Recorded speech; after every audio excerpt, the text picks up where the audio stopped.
What if Europe didn't have weeks to react, only hours?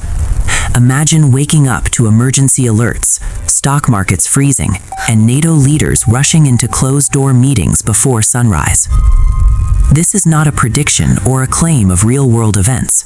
It's a strategic what-if scenario that shows how quickly Europe could be forced to change if Russia suddenly took control of Poland.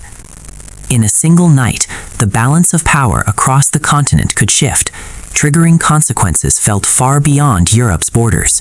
Poland is not just another country on the map. It sits at the heart of Europe's security structure, acting as the front-line connection between Western Europe and the eastern flank. Over the years, Poland has become a central hub for military logistics, air operations, and regional coordination.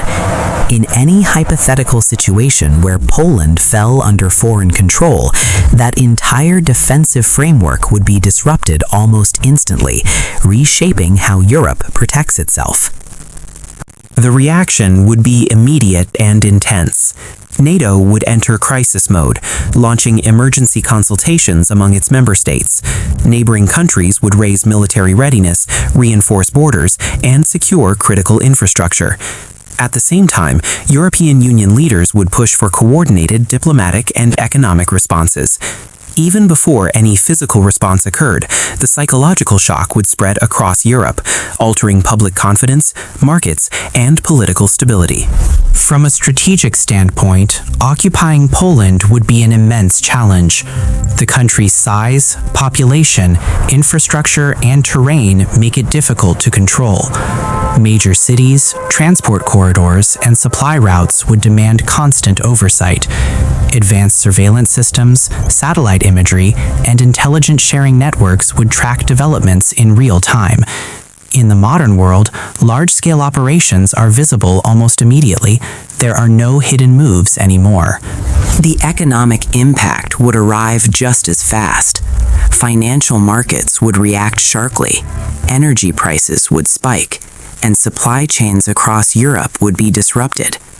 Poland is a key transit point for goods, fuel, and infrastructure linking east and west.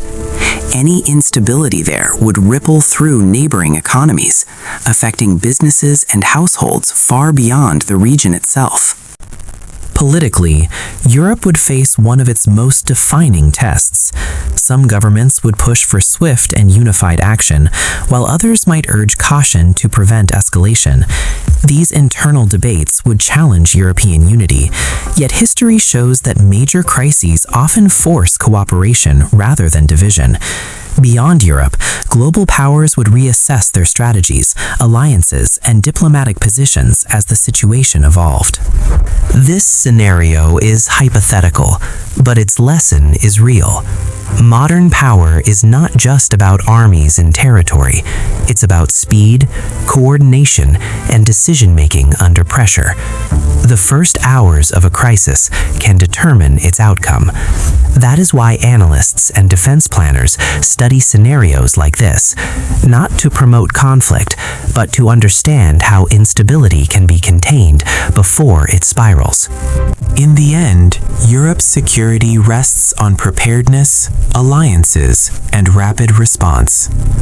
One sudden shift in a strategic location can send shockwaves across the world. Understanding these possibilities helps explain why diplomacy, readiness, and cooperation remain critical to global stability.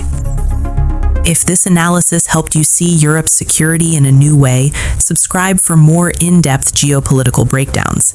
And let me know in the comments, if Europe had only one night to react, what would matter most? Speed, unity, or restraint?